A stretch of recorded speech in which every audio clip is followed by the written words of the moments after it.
Welcome back friends. स्वागत है आपके अपने YouTube channel MK art Hindi English में।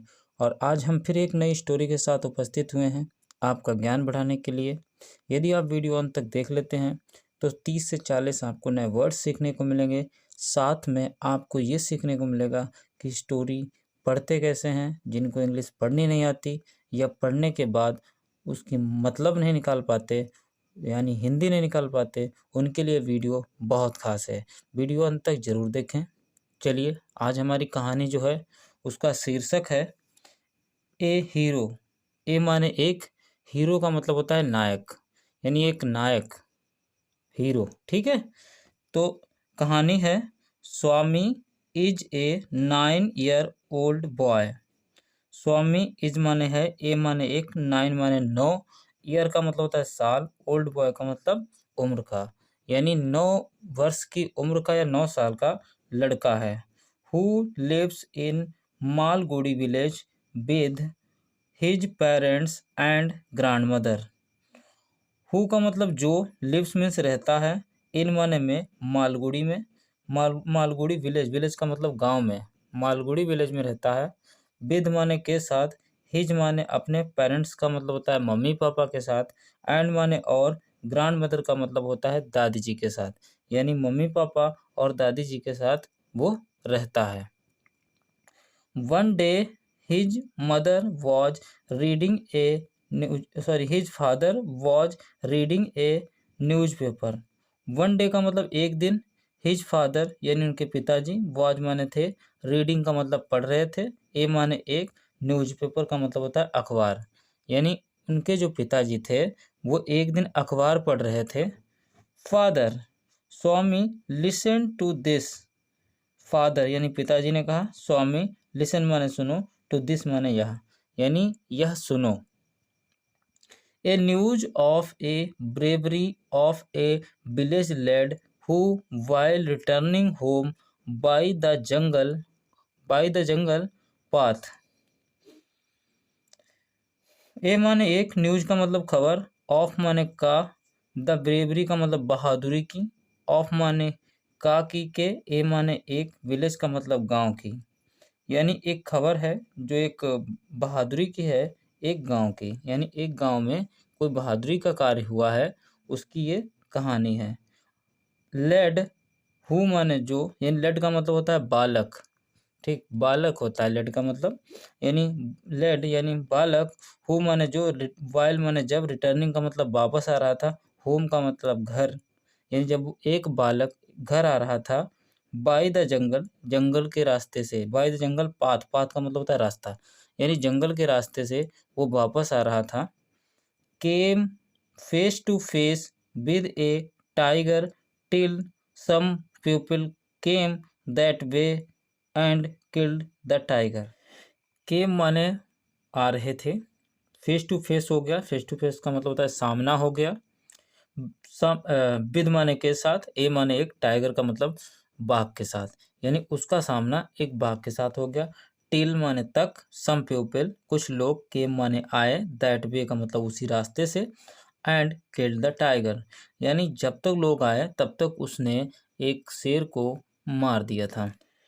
After reading it through, father looked at Swami and asked, what do you से to that. After का मतलब बाद में, रीडिंग माने पढ़ते समय, इट थ्रो का मतलब इसी दौरान, यानी उस कहानी को पढ़ते समय, यानी उस कहानी के समय। फादर यानी पिताजी, लुक्ड का मतलब देखते हैं, एट स्वामी यानी स्वामी को देखते हैं, एंड माने और, आस्क्ड का मतलब पूछते हैं, स्वामी को देखते हैं और पूछते हैं। व्हाट डू यू माने तुम, व्हाट माने क्या, डू यू माने तुम, से माने कहते हो, टू दैट का मतलब इस पर, यानी इस पर या आप क्या कहते हो, यानी कहने का मतलब अपने लड़के से पूछते हैं कि भाई तुम इस पे क्या कहते हो। Swami, I think he must have seen a very strong and grown up person. Swami कहता है, आई थिंक मेरे विचार से, ही मस्ट हैव सीन उसने जरूर देखा होगा, ए माने एक, वेरी का मतलब बहुत, स्ट्रॉन्ग का मतलब होता है मजबूत, एंड ग्रोन का मतलब बढ़ा, यानी बहुत बड़ा, ग्रोन अप पर्सन यानी बहुत बड़ा व्यक्ति होगा, कहने का मतलब बहुत ही हष्ट पुष्ट व्यक्ति होगा। Not at all a boy, एक लड़का तो बिल्कुल नहीं, नॉट एट ऑल का मतलब बिल्कुल नहीं, एक बॉय का मतलब एक लड़का, यानी एक लड़का तो बिल्कुल नहीं। How could a boy fight A tiger. How could a boy यानी एक लड़का कैसे, हाउ का मतलब होता है कैसे, यानी एक लड़का, कुड अ बॉय का मतलब एक लड़का, फाइट माने लड़ा या लड़ता है, ए माने एक, टाइगर का मतलब शेर से या बाघ से, यानी एक बाघ से वो कैसे लड़ा होगा। एक लड़का नहीं लड़ा होगा, कहीं कहीं ना कहीं वो बड़ा होगा व्यक्ति या हष्टपुष्ट होगा। Father, a man may have the strength of an elephant and yet be a coward whereas another man. Father, पिताजी कहते हैं, ए मैन एक व्यक्ति के अंदर मे हैव द स्ट्रेंथ यानी हो सक मे का मतलब हो सकती है, हैव द स्ट्रेंथ यानी शक्ति हो सकती है, ऑफ माने का, की के, एन माने एक, एलिफेंट का मतलब हाथी की ताकत, यानी हाथी की ताकत जरूर उसके अंदर हो सकती है। एंड येट का मतलब फिर भी, बी या कावर्ड एक वो उसके अंदर कायरता होगी, वेयर एज अनदर मैन चाहे वो कोई दूसरा व्यक्ति हो उससे। हु माने जो, मे हैव द स्ट्रेंथ यानी दूसरा व्यक्ति हो, हु माने जो, मे हैव द स्ट्रेंथ उसके अंदर शक्ति हो सकती या ताकत हो सकती है।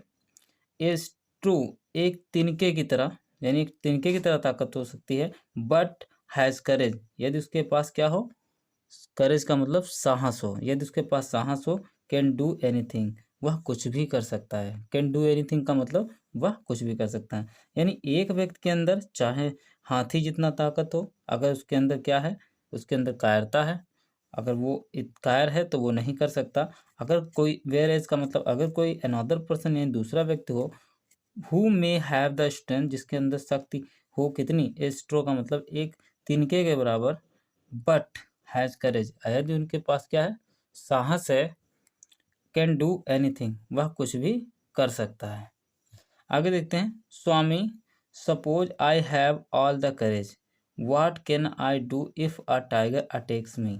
स्वामी कहता है, सपोज करो या मान लो, सपोज का मतलब होता है मान लो, यानी मान लो, I have all the courage, I have मेरे पास है, ऑल द करेज मतलब पूरा साहस, यानी मेरे पास पूरा साहस है, ये बात मान लो।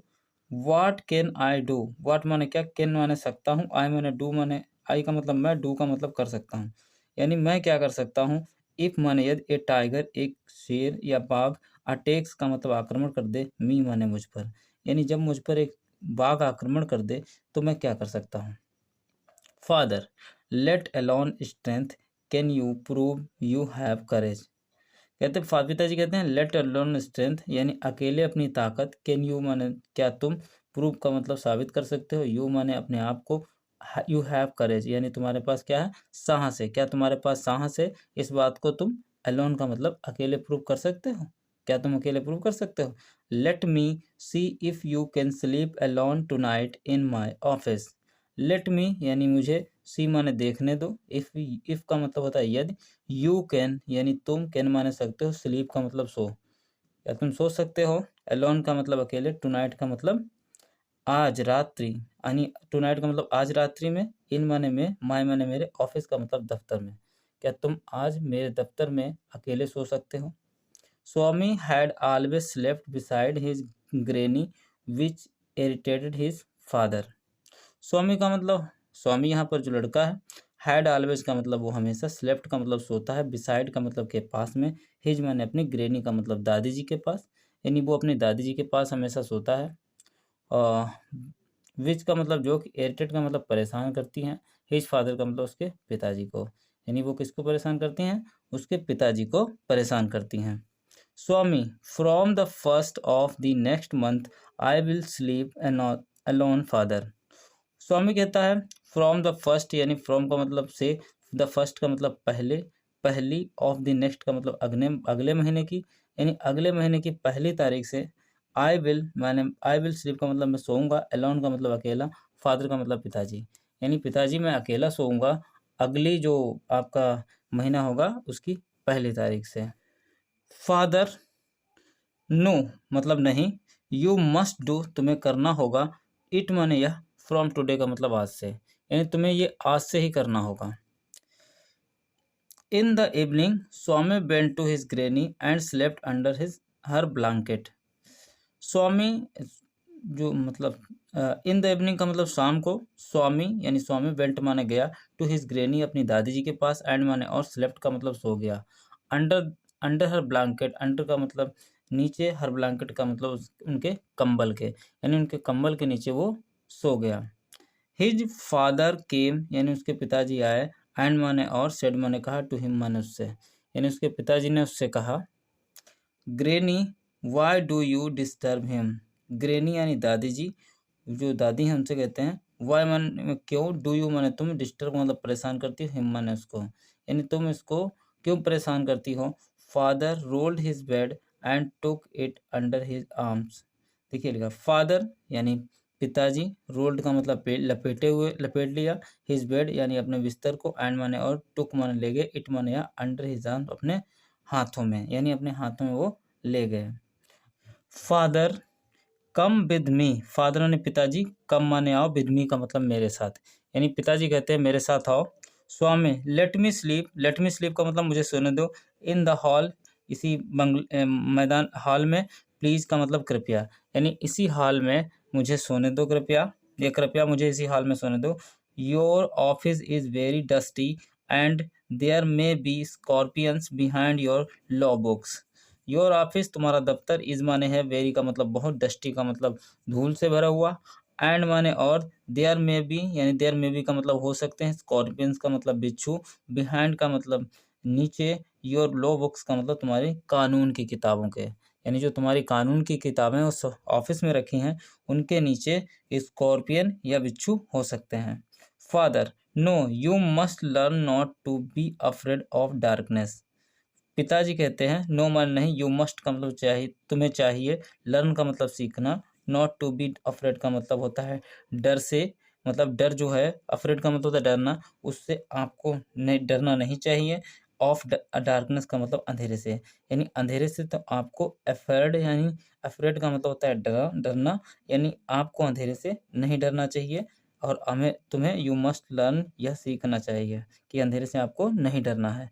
It is only A, it माने यह, इस माने है, ओनली का मतलब केवल, ए माने एक, क्वेश्चन यानी प्रश्न है, ऑफ हैबिट का मतलब आदत का, यानी जो आदत डाल लेता है अकेला रहने की वो आसानी से रह सकता है। You must cultivate good habits, you must का मतलब तुम्हें चाहिए, कल्टिवेट का मतलब अपनाना, गुड माने अच्छी, हैबिट्स का मतलब आदतें, यानी तुम्हें अच्छी आदतें अपनानी चाहिए। As the night advanced and the silence in the house deepened, as the night advance जैसा कि रात आई, एंड माने और, द साइलेंस यानी जो शांति थी, यानी बिल्कुल खामोशी जो थी, इन द हाउस जो घर में, डीपेंड का मतलब बहुत गहरी हो गई। Swami's heart beat faster, he remembered all the stories of devils and ghost that he had heard in his life.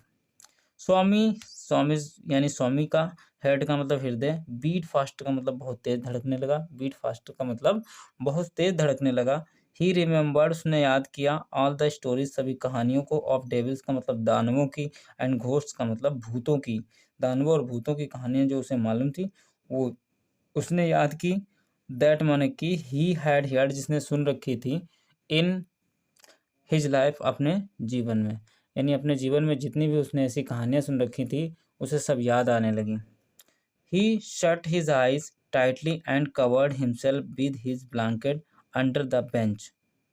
He shut his eyes अपनी आंखों को उसने बंद कर लिया, टाइटली का मतलब बहुत जोर से, एंड माने और, कवर्ड का मतलब ढक लिया, हिमसेल्फ का मतलब अपने आप को, विद माने के साथ, हिज ब्लैंकेट अपने कंबल के साथ, अंडर द बेंच यानी बेंच के नीचे। He put his hand out of feel Granny's presence at his side. He put his hand, उसने अपने हाथ को रखा, आउट का मतलब बाहर, टू फील का मतलब महसूस करने के लिए, ग्रेनीज, ग्रेनी यानी दादी जी के, प्रेजेंस का मतलब उपस्थित की, एट हिज साइड अपने पास में, यानी अपने पास में जैसा कि उसकी दादी लेटी हों ऐसा वो फील या महसूस करता है। As it was his habit, as it was his habit जैसा कि उसकी आदत थी, बट ही ओनली लेकिन अब वो अकेला है। Touch the wooden leg of the bench, he sweated with fright. Touched का मतलब छुआ, यानी दादी जी की जगह उसने छू लिया। द वुडन का मतलब लकड़ी की, लेग का मतलब पैर, यानी लकड़ी का पैर उसने छुआ। ऑफ द बेंच यानी बेंच का। ही स्वेटेड, स्वेट का मतलब होता है पसीना, यानी उसका पसीना निकल आया। विद फ्राइट का मतलब डर से, यानी डर से उसका पसीना निकल आया। Swami moved to the edge of the bench. Swami moved का मतलब खिसक गया। द ईज का मतलब किनारे पे, ऑफ द बेंच यानी वो बेंच के किनारे पर खिसक गया। He stared into the darkness. He stared वो डर गया। इनटू द डार्कनेस उस अंधेरे में। Something was moving down. Something माने कुछ, वाज माने था, मूविंग डाउन का मतलब नीचे आ रहा है। As it came nearer thinking it was a ghost. As it came nearer जैसा कि वो नज़दीक आया। थिंकिंग माने वो सोच रहा था। इट वॉज ए घोस्ट यानी यह एक क्या है, यह एक भूत है। He crawled out from under the bench and hugged it with all his might. He crawled वो खिसक गया। out of under the bench यानी वो बेंच के नीचे खिसक गया।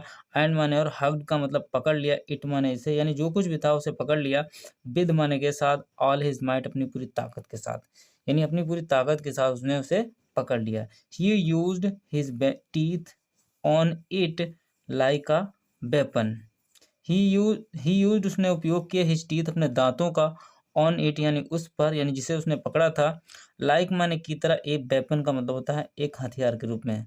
एक हथियार के रूप में उसने अपने दांतों का प्रयोग किया। The creature yelled out in pain. The creature वो जो प्राणी था। येल्ड का मतलब चीख निकल गई उसकी। आउट इन पेन यानी दर्द से। In a moment his father, the cook and a servant came in crying a light. In a moment उसी क्षण his father उनके पिताजी, the cook वो जो खाना बनाते हैं, and माने और a servant एक नौकर, came माने आगे, in crying का मतलब चीखते हुए, a light यानी एक रोशनी के साथ। All the three fell on the burglar who lay amidst the furniture with a bleeding ankle. All the three fell on the burglar. All माने सभी, द थ्री का मतलब तीनों, फेल माने झपट पड़े या गिर पड़े। ऑन द बर्गलर एक चोर पर। हु माने जो, ले माने लेटा हुआ था। एमडिस्ट का मतलब बीच में। द फर्नीचर यानी फर्नीचर के बीच में। विद माने के साथ। ए ब्लीडिंग का मतलब खून बहता हुआ। एंकल का मतलब उसकी एड़ी, यानी एंकल यानी जो उसके नीचे का भाग है पैर में, उसके पास उसको ब्लीडिंग हो रही थी, खून निकल रहा था। Father called the police. Father यानी पिताजी ने, कॉल्ड मैंने बुलाया, द पुलिस पुलिस को। The police was grateful. Grateful का मतलब धन्यवाद किया। पुलिस वॉज मैंने थी, ग्रेटफुल का मतलब धन्यवाद करना या बहुत ही खुश हुई। टू स्वामी, स्वामी से। एज मैंने जैसा कि, ही हैड कॉट उसने पकड़ लिया था। द न्यूटोरियस का मतलब होता है बहुत ही कुख्यात। थीप का मतलब चोर, यानी उसने बहुत ही कुख्यात चोर को पकड़ा था। द नेक्स्ट डे अगले दिन। इन द स्कूल में। स्वामीज क्लासमेट, स्वामी के जो सहपाठी यानी साथ में जो पढ़ते हैं। कांग्रेस्ट का मतलब कांग्रेचुलेट का मतलब उन्होंने उसको बधाई दी। लुक हिम माने उसको, एंड माने और, लुक्ड माने देखा, एट हिम माने उसकी तरफ, विद माने के साथ, रिस्पेक्ट का मतलब सम्मान के साथ, यानी सभी ने मिलकर उसे सम्मान की नज़र से देखा। The headmaster said that Swami was a true scout. The headmaster यानी जो मुख्य वहाँ का अध्यापक यानी प्रधानाचार्य है। सेड माने कहा, दैट माने कि, स्वामी यानी जो स्वामी है, वॉज माने था, ए माने ट्रू का मतलब वास्तविक या सच्चा, स्कॉट का मतलब यहाँ कह सकते हो सिपाही, या आप कह सकते हो एक सच्चा देशभक्त। द न्यूज ये खबर, ऑफ दिस ब्रेवरी इस बहादुरी की, वॉज आल्सो माने का मतलब भी, पब्लिश्ड का मतलब प्रकाशित हुई, इन माने में मालगुडी टाइम्स। यह कहानी भी मालगुडी टाइम्स में प्रकाशित हुई। देखिए आपको बहादुरी की कहानी आपको सुनाई गई जो आपको शायद अच्छी लगी हो। चलिए फटाफट कुछ वर्ड मीनिंग्स हैं इसकी सीख लेते हैं, जिसमें कुछ वर्ड्स हैं। जिस स्कॉर्पियन यानी बिच्छू। एडवांस्ड उच्च या उन्नत। साइलेंस यानी खामोशी। घोस्ट यानी भूत। रस्टलिंग का मतलब होता है सरसराहट। क्रॉल्ड का मतलब होता है रेंगना या खिसकना, यानी रेंगा या खिसका। होपफुली आपको कहानी अच्छी लगी होगी। यदि कहानी अच्छी लगी हो तो वीडियो को लाइक और चैनल को सब्सक्राइब जरूर करें। मिलते हैं किसी नेक्स्ट स्टोरी के साथ, तब तक के लिए बाय बाय।